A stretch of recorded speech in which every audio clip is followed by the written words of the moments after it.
Once again, good afternoon to all. Let us start our session. Yes. In this semester, I am going to teach engineering mathematics 2. In the today's session, we are going to discuss the syllabus of EM2 and what will be the examination pattern scheme that we are going to discuss in this session. Shall we start now?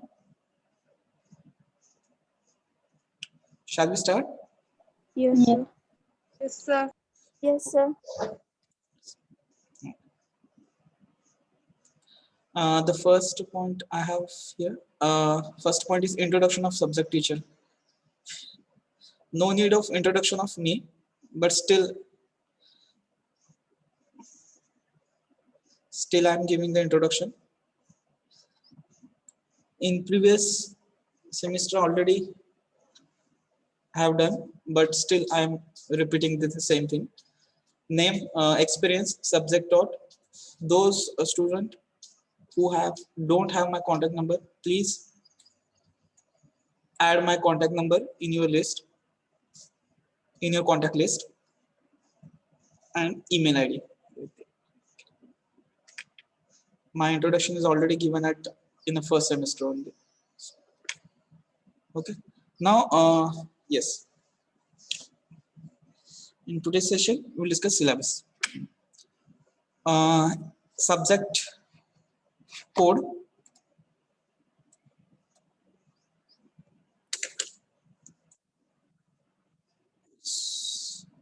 Name of subject, Engineering Mathematics 2. Everyone, prepare a notebook. Same like M1, 4 to 5 minimum 200 to 250 pages notebook, A4 size notebook for M2 also same. The examination scheme is like we are considering the theory exam. So the scheme is like this one. The end semester exam like M1, same 70 marks theory paper is there.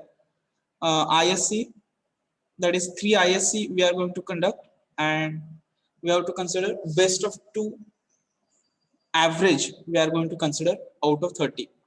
25 marks the term work, which includes CT means UT chapter test. Next, attendance.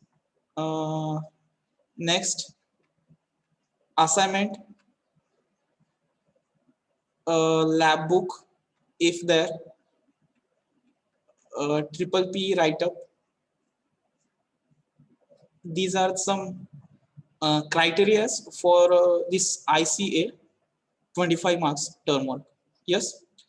हे सर्वांना माहिती असणार आहे. आपण कसं last time consider केलं होतं. Chapter taste ला वेटेज आहे मला वाटतंय 10 मार्क्स 15 मार्क्सचं वेटेज आपण दिलं याला. यस.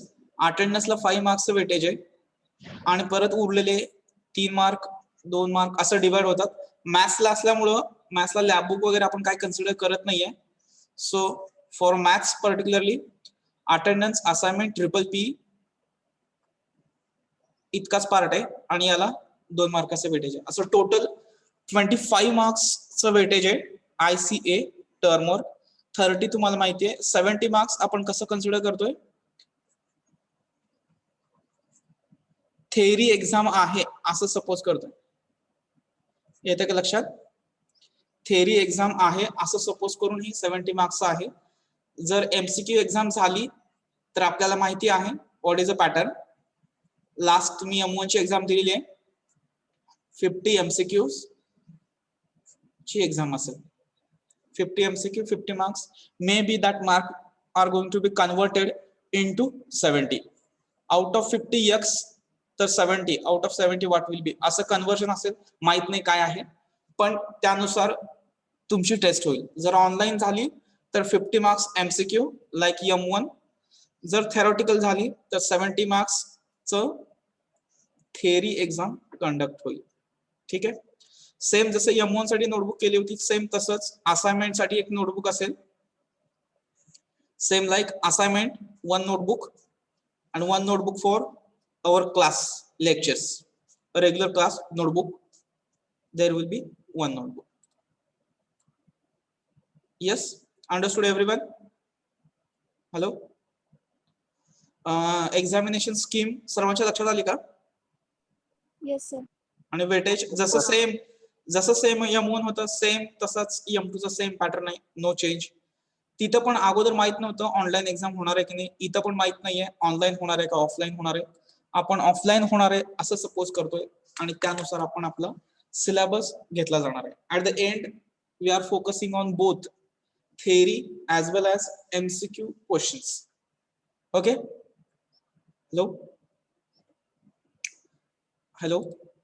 Yes, sir. आता याच्यामध्ये काय शंका असेल तर तुम्ही विचारू शकताय. Any doubt in this? Hello. No, sir. Triple P. Yes. हा. Triple P means. Triple P means write up आहे तो. म्हणजे तुम्हाला रिव्हिजन पर्पज. आता सपोज करा summary we can say suppose first unit is completed. Matrix suppose जर तुमचा complete केला असेल तर मॅट्रिक्स तुम्हाला समरी लिहायला सांगितली जाते. एक समरी असते साधारण 10-12 पेजेसची. तुम्हाला म्हणजे तुम्ही त्यात कुठले कुठले पॉईंट शिकलात किंवा थोडे केलेली प्रॅक्टिस म्हणा तुम्ही. Simple getting. Hello. Practice of that unit is simple we can say triple P. येते लक्षात? म्हणजे हे Pandharpur pattern in professional education हे ऍक्च्युली ह्याचा लॉंग फॉर्म आहे. Pandharpur pattern in professional education engineering मधलं. म्हणजे झालेले आता सपोज मी म्हणजे ऍक्च्युली त्याचा अर्थ काय आहे बघा. जो सिलेबस होतो डेली बेसिसवरती त्याचं आपण डेली बेसिसवरती जे म्हणजे आफ्टर लेक्चर आवर्स म्हणजे सपोज करा रात्री जे आपण रिव्हिजन करतो at the end of the day. येते का लक्षात?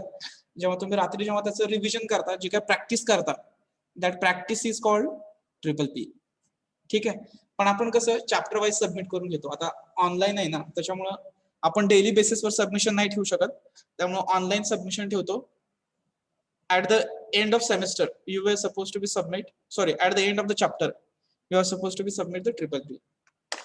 Getting? Hello. Yes. हा. पण आता हे ऑफलाईनला ऑनलाईनला पॉसिबल नाहीये त्याच्यामुळे आपण लास्ट सेमिस्टरला घेतलेलं नव्हतं. पण यावेळेस बघूया आपण.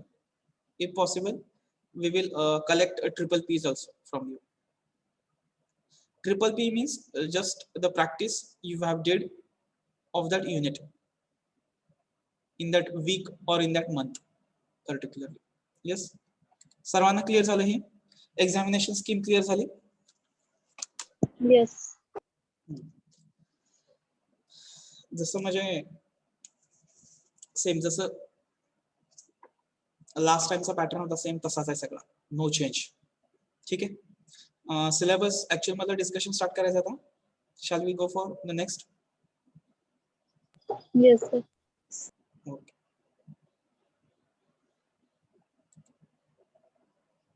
Yes. Same like M1. In M2 also there are two sections, section 1 and section 2. Section 1 and section 2. Okay. Section 1 includes, yes, 3 units. Section 1 3 units, section 2 same 3 units. Okay, one by one we are going to discuss. Radon syllabus everyone. सर्वांनी notebook घेतली असेल असेल सर्वांकडे आता, कारण आपल्याला syllabus add करून तिथून आपण स्टार्टच करणार आहे. कारण थांबणार नाहीये, कारण 2 महिन्यामध्ये आपल्याला परत हा सिलेबस संपवायचा आहे. मे बी इन ऑगस्ट मध्ये वगैरे तुमचे पेपर्स असणार आहेत. त्यामुळं direct we start with the syllabus. Today we are going to finish the syllabus and tomorrow onwards we will start at the actual syllabus. Yes. हा. ODE आजच्या session मध्ये आपण तेच फक्त डिस्कस करणार आहे, सिलेबस आणि त्याच्यासाठी तुम्हाला काय प्रिपरेशन करायचं. ठीक आहे. तसं इंजिनिअरिंग मध्ये 3 मॅथ्स येतात तुम्हाला. यस. M1 M2 आणि नंतर येतो तो M3 जो पुढच्या सेमेस्टरला आहे. अशा 3 येतात. न्यूमेरिकल मेथड म्हणून चौथा मॅथ्स होता जो सध्या नाही आहे सिलेबस मध्ये. ठीक आहे, सध्या युनिव्हर्सिटीनं म्हणजे बीटेकच्या सिलेबस मधनं काढून टाकलाय न्यूमेरिकल मेथड्स. ओके, त्यामुळे जर तुम्ही असं कन्सिडर केलं तर 3 मॅथ्स येतात आपला. तर 3 मॅथ्स मधलं जर तुम्ही म्हणजे जर कन्सिडर केलं EM बऱ्यापैकी आपण फॅमिलियर होतो याच्यासोबत, सोपा होता तसा. मी जर माझ्या लेवलला जर मी म्हटलं डिवाइड करायचं, जर हार्डनेस आपण जर कन्सिडर केली तर EM1 इझी होता, EM2 हा थोडासा काय म्हणतो थोडासा क्रिटिकल लेवल आहे, त्याच्या जास्त थोडंसं अवघड आहे. ते अवघड नाहीये, म्हणजे थोडेसे प्रॉब्लेमचे टाइप्स जास्त आहेत त्याच्यामध्ये. आणि हा लास्ट आहे तो EM2. मी याला 3 स्टार म्हणेन. थोडस सिलेबस जो आहे थोडस वास्ट आहे. येते लक्षात? Hello, all are with me? Yes Yes, sir. हा हा M1 म्हणजे M1 M2 आणि M3 मध्ये जर तुम्ही कन्सिडर केलं तर M2 चा सिलेबस थोडासा वास्ट आहे, प्रॉब्लेमचे टाइप्स वगैरे जास्त आहेत. गेटिंग? हॅलो, ओके, येते लक्षात? त्याच्यामुळं जसं M1 जितका सोपा होता तितकासा हा पण सोपाच आहे, पण टाइप आहेत ना ते प्रॉब्लेमचे टाइप जास्त आहेत. ओके, मी कसं सांगितलं होतं लास्ट टाइम, रँक वरती एक प्रॉब्लेम म्हणजे नॉर्मल फॉर्म होता, त्याच्यावरच एक MCQ येतो. यावेळेस पण रँकचा एक MCQ आला असेल, बरोबर आहे. पण इथे कसं होतं, एका पॉइंट वरती एक MCQ, एकापेक्षा जास्त MCQs आहेत आणि त्यातला एक विचारला जाणार, असं म्हणजे 2 ते 3 टाईपचे MCQ आणि त्यातला एक MCQ विचारला जाणार. साधारण हा पॅटर्न आहे M2 मध्ये. टाइप्स जास्त आहेत, प्रॉब्लेमचे टाइप्स थोडेसे जास्त आहेत, त्याच्यामुळं हा थोडासा M2 थोडासा चॅलेंजिंग आहे. ठीक आहे, हे अगोदर सांगतोय कारण तुम्हाला चॅप्टर चालू झाल्यानंतर लक्षात येईल, परत वाटेल चॅप्टर कधी संपतोय, किती टाईपचे प्रॉब्लेम्स आहेत. त्यामुळे कन्फ्युज होऊ नये म्हणून मी अगोदर सांगतोय थोडंसं सिलेबस वास्ट आहे. ठीक आहे, yes, understood everyone? Yes, sir. हा, okay. Let's move forward. The first unit. Give the heading. The first unit is ordinary differential equation, ODE, of first order and degree and application. Weightage is of 22 marks. Half of the weightage we can say of this section. Section किती 35 मार्कात असतो 35 चा, म्हणजे 22 with option weightage आलाच आहे बघा. Like matrix, it is a unit. Highest weightage चा हा एक युनिट आहे. ठीक आहे, सिलेबस बघूया. First thing, you are familiar with this unit ना, ODE of first order and degree. हे झालेलं आहे का? हा, यस, हॅलो, हा युनिट तुम्हाला झालेला आहे? Hello hello, my voice is audible? Yes, in 12th standard you have learned this ODE of first order and first degree. If you read the syllabus clearly, order, degree and general solution of the differential equation. Yes, हे झालेलं आहे तुम्हाला. Non homogeneous हा point झालाय का? Non homogeneous differential equation. Yes, sir. Yes, Yes. हा पण part तुम्हाला झालेला आहे. यातला कुठले कुठले पॉइंट्स तुम्हाला झालेले आहेत? जर सिलेबस बघून सांगा बरं, कुठले कुठले पॉइंट झालेले आहेत? 12th ला कुठले कुठले पॉइंट्स होते? आता मी फर्स्ट पॉइंट तर टोटल सगळा First होता, point होता. टोटल. हा, सेकंड first होता अँड फक्त. सेकंड मधला नव्हता कुठला पॉइंट? 1.2 मधला? No. ते linear, non-linear reducible to linear होता. मला वाटतं बरं का बर्नॉली होतं. तुम्हाला आठवतं का बर्नॉली? नव्हतं का बर्नॉली? मी जेव्हा सीईटीचा क्लास घ्यायचो तेव्हा मी शिकवलं मुलांना, म्हणून मला आठवतं ते. याच्यामधलं एक्झॅक्ट डिफरन्शियल इक्वेशन तुम्हाला होता. बरोबर आहे का बघा, एक्झॅक्ट डिफरन्शियल इक्वेशन होतं का नव्हतं? असं काहीतरी होतं बघा, MDX वगैरे का नव्हता? टर्म्स ऑफ होतं n, sir. Terms of n free from x dx is equal to c, direct solution मिळायचं का? असं काही नव्हतं? MDX plus NDY is equal to 0 अशी इक्वेशन असायची. M and n are functions of XY का? असं नव्हतं काही? ठीक आहे, होतं सर. मला वाटतं हे होतं तुम्हाला.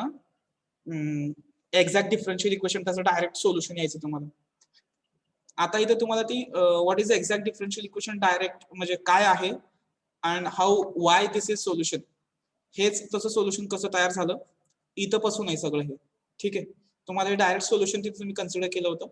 आता तेच सोल्युशन का किंवा सोल्युशन कसं तयार झालं ते तुम्हाला इथं आहे तो सिलेबस. ठीक आहे, हा पण पार्ट तुम्हाला फॅमिलियर आहे. आपण काय थेअरीवरती जास्त फोकस करणार नाही. Examples we are focusing on more. Exact differential equation हा एक पॉईंट तुम्हाला 12th ला झालेला, आणि लिनियर डिफरन्शियल इक्वेशन, येस, हा पॉईंट तुम्हाला होता. असं इक्वेशन होते बघा, dy by dx plus py is equal to q. This point is important for GATE exam also. जे कॉम्पिटेटिव्ह एक्झाम्स असतात ना, जर तिथं मॅथ्स आला आणि ओडीई जर आलं, मॅथ्स आला आणि ओडीई आला फर्स्ट ऑर्डर फर्स्ट डिग्रीचा, त्यातली इम्पॉर्टंट आहे हा LDE, linear differential equation. It is the important point. dy by dx plus py is equal to q, particularly या फॉर्म मधली डिफरन्शियल इक्वेशन. आठवतं का असं काय कधी लिहिलेलं? होय सर. येस, हा पॉइंट 12th मध्ये. हा 12th मध्ये. This is important point LDE. Okay, तुम्हाला याच्यानंतर पण जर कधी ओडीई फर्स्ट ऑर्डरचा आला इन फ्युचर सिलेबस, गेटला म्हणा किंवा कुठे पण हायर स्टडीच्या वेळेस, तर हा पॉइंट इम्पॉर्टंट आहे, लिनियर डिफरन्शियल इक्वेशन. ठीक आहे, न झालेला कुठले पॉइंट्स आहेत? हा पॉइंट आहे नॉन एक्झॅक्ट. हा पॉइंट तुम्हाला नव्हता आलेला. येस, हा नव्हता. रिड्युसिबलचा पण हा पॉइंट पर्टिक्युलरली नव्हता तुम्हाला. आता पर्टिक्युलरली मेथड आहे त्याची. ओके, हे 2 पॉइंट न्यू आहेत, न्यू पॉइंट. त्याच्यानंतर येस, हे टोटली न्यू बीट आहे हा. Yes, this is the totally new beat on. Yes, कशावरती येते? Applications. What is the application of ODE? What is the Newton's application? Law of cooling होता sir. सिलेबसला होतं हा तुम्हाला? सर. हा, न्यूटन्स लॉ होता. ऍप्लिकेशन मध्ये? गुड, मग चांगली गोष्ट आहे. ठीक आहे, न्यूटन्स लॉ ऑफ कूलिंग तुम्हाला होता, तर चांगली गोष्ट आहे. मग ते एक मेकॅनिकल इंजिनिअरिंगचं ऍप्लिकेशन आहे.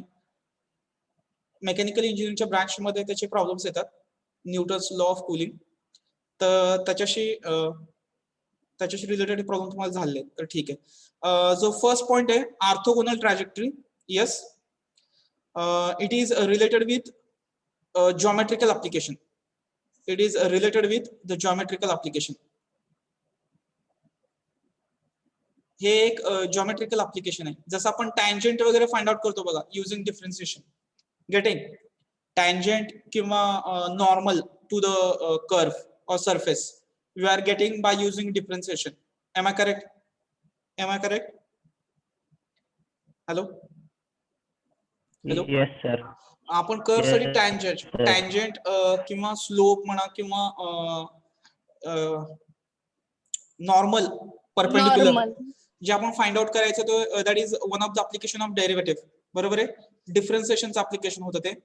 तसंच ODE, ऑर्डिनरी डिफरन्शियल इक्वेशनचं एक ऍप्लिकेशन आहे, geometrical application, that is orthogonal. The orthogonal word is related with perpendicular. Yes, orthogonal word कुठे येतो? परपेंडिक्युलरच्या केसेस मध्ये येतो बघा. बरोबर आहे का? If the two lines are orthogonal to each other, their product of the slopes is -1. बरोबर का? जर टू लाईन्स परपेंडिक्युलर असतील एकमेकाला तर त्यांचा स्लोप -1 येतो. त्या स्लोप म्हणजे काय म्हणतो, त्याचा स्लोपचा प्रोडक्ट हा -1 येतो. प्रोडक्ट. Am I correct? बरोबर. तर yes, yes sir. yes, that is the orthogonal word comes in the place of perpendicular. ठीक आहे. ट्रॅजेक्टरी म्हणजे काय म्हणतो आपण त्याला, एक कर्वची फॅमिली आहे. त्या फॅमिलीसाठी आपल्याला त्याची corresponding orthogonal trajectory find out करायची. ठीक आहे. एका गिवन फॅमिलीसाठी अजून एक त्याची दुसरी फॅमिली, एक particular related with this concept orthogonal trajectory. Okay. त्याची दुसरी फॅमिली आपल्याला फाइंड आउट करायची, that is the orthogonal trajectory. मग त्यावेळेस तिथं डिफरन्शियल इक्वेशन्स तयार होतात आणि ते सॉल्व्ह करण्यासाठी आपण हे ओडी ही जी काय मेथड्स आहेत, अबोव मेथड्स जे आपण यूज करून सॉल्व्ह करतो आणि त्याची आपण ऑर्थोगोनल ट्रॅजेक्टरी फाइंड आउट करतो for the given family of curve. Getting this is the first application of ODE, the geometrical application, orthogonal trajectory. For the given family of curves, we were supposed to find one another family which is a perpendicular किंवा जी काय concept आहे orthogonal ट्रॅजेक्टरीची, त्या concept साठी म्हणजे ती orthogonal trajectory आपण find out करतो for the given family of curve.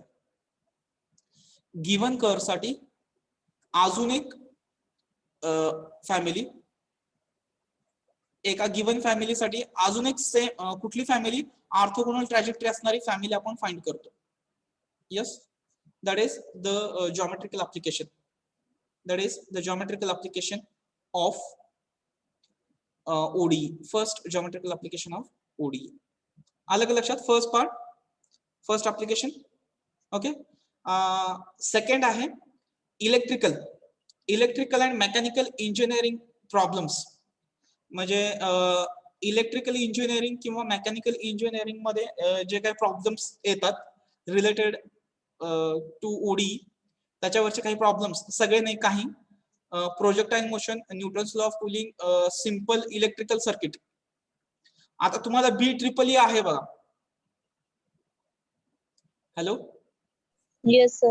हा, आता तुम्ही जेव्हा BEEE मध्ये जेव्हा तुम्ही प्रॉब्लेम सॉल्व्ह करणार आहे तिथे लक्षात येईल तुम्हाला, जेव्हा आपण सर्किट चे जे इक्वेशन्स तयार होतात by using Kirchhoff's law, by using Kirchhoff's law, 12th physics मध्ये वगैरे आला असेल बघा हे, तिथं त्या सर्किटचं पर्टिक्युलर एक डिफरन्शियल इक्वेशन तयार होतं आणि ते सॉल्व्ह करण्यासाठी परत आपल्याला ह्या ODEच्या मेथड्स लागतात.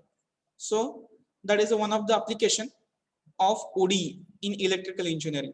To solve, we have to form the equation of the circuit in the form of differential equation, and we have to solve it by our usual methods.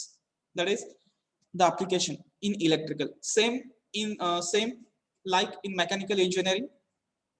You told me that Newton's law of cooling, त्याचे problems, projectile motion चे problems, आणि D'Alembert principle, by using D'Alembert's principle, त्याच्यावरची पण तुम्हाला applied mechanics मध्ये आला असेल बघा, बरोबर का?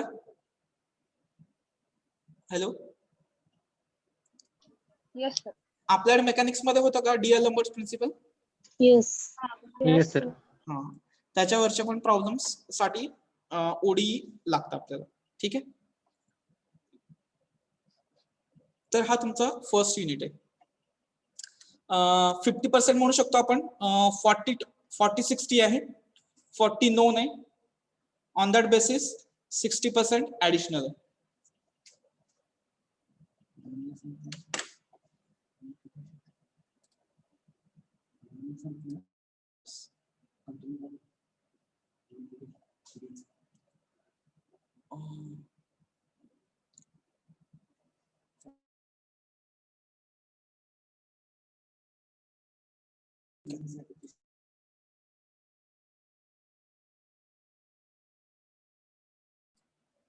Yes. Okay. Understood? 40% old आहे, 60% additional new syllabus. Getting? Clear झालं का फर्स्ट युनिट? सर्वांनी सिलेबस लिहून घेतला? हॅलो. Yes, sir. हा, आणि जर MCQ जर कन्सिडर केलं, 2 MCQ ऑन दिस, इथं 3 MCQs असतील आणि इथं साधारण 2 MCQs इथे येतील बघा, 2 to 3 MCQs. मग टोटल 8 MCQs असतील याच्यावरती. जर आउट ऑफ 25 जर तुम्ही MCQ सेक्शन 1 चे कन्सिडर केले, 8 to 10 मी तर म्हणेन 3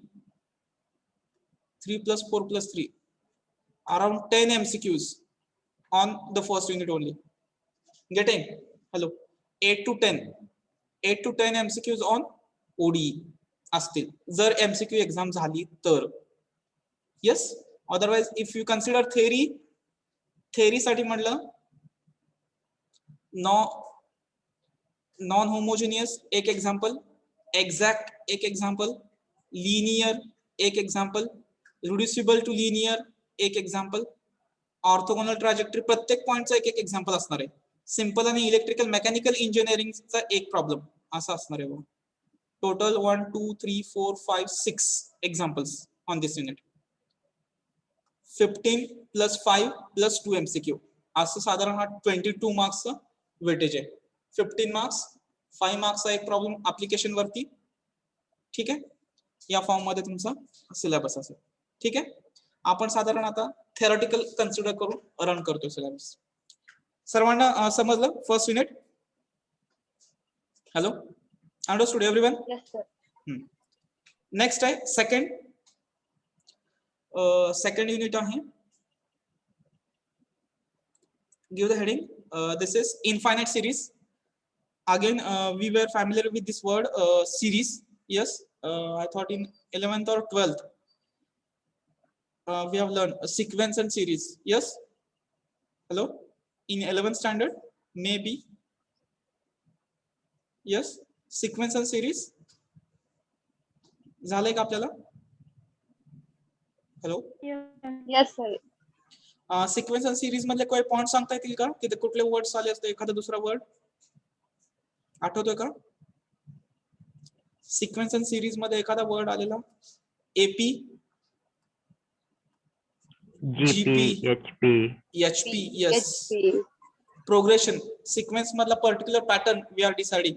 AP means the yes for AP arithmetic progression. Arithmetic progression, geometric progression. what is the definition? AP means when we can say that Difference is same. म्हणजे yes, the difference between two successive terms is same. It is called AP, arithmetic progression. Getting?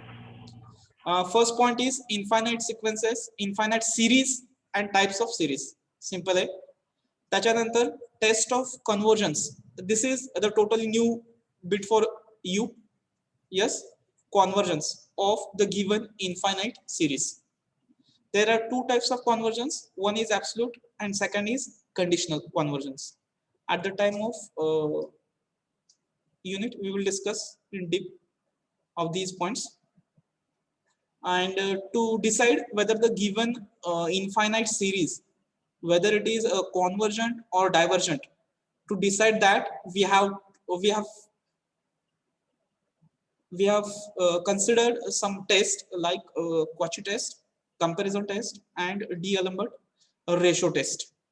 D'Alembert ratio test. There are 3 tests to decide whether the given infinite series is convergent or not. Okay, and there are convergence मध्ये फक्त 2 point येतात, absolute आणि conditional. Very a small bit of 13 marks, means around 5 to 6 MCQs. Yes, 5 to 6 MCQs on this unit of 13 marks. Getting? Hello? Understood?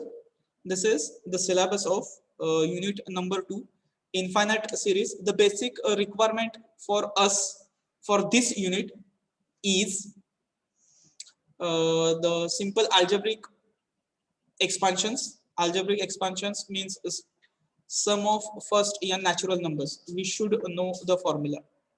Getting? Hello? Yes? Getting? लक्षात येते का? Hello? Yes, sir. Sum of Yes, n natural numbers या form मध्ये जे काय असेल चा formula. What is the formula for first n natural number? n into n plus 1 upon 2. हा, हे काही असे काही जे रिझल्ट्स आहेत ना, हे आपल्याला रिझल्ट्स या याच्यामध्ये लागतील. त्याच्यासोबत एपी जीपी चं डेफिनेशन जे काय बेसिक लागणार आहे ते मी सगळं त्या चॅप्टरच्या वेळेस तिथे घेईनच तुम्हाला. ठीक आहे,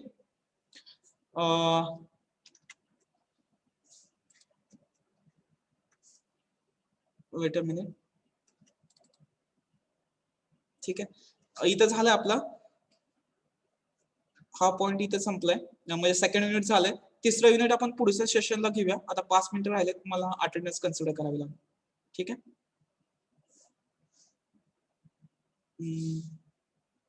Everyone have written the syllabus now? Infinite series. Hello. Yes. Yes, sir. Write on them fast.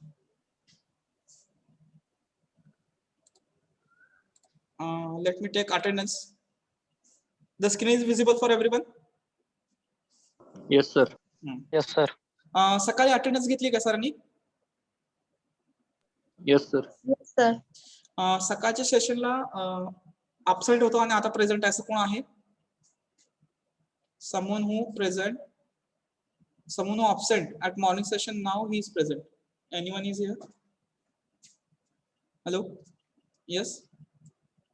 कोण आहे का असं की जो सकाळी प्रेझेंट होता, absent आहे आणि आता प्रेझेंट आहे, असं कोणी आहे?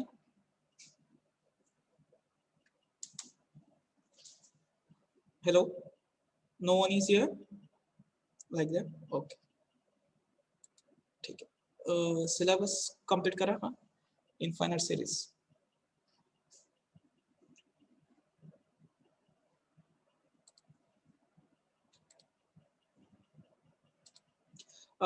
जे मी सांगतोय ना बेसिक पॉइंट्स, ते बेसिक पॉइंट लिहून घ्या, त्याच्यावरती फोकस ठेवा. मी तो रिव्हिजन करताना तो पॉइंट तिथे घेणारच आहे, पण ते तुम्हाला बेसिक पॉइंट्स लागतील. ठीक आहे.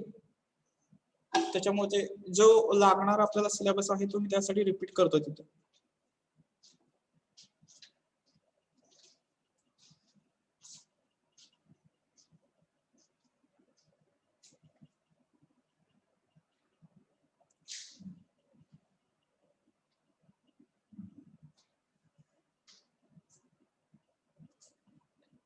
Okay, written everyone? Yes, sir. Yes, sir. We will stop here. In next session, we will discuss the remaining syllabus. Thank you.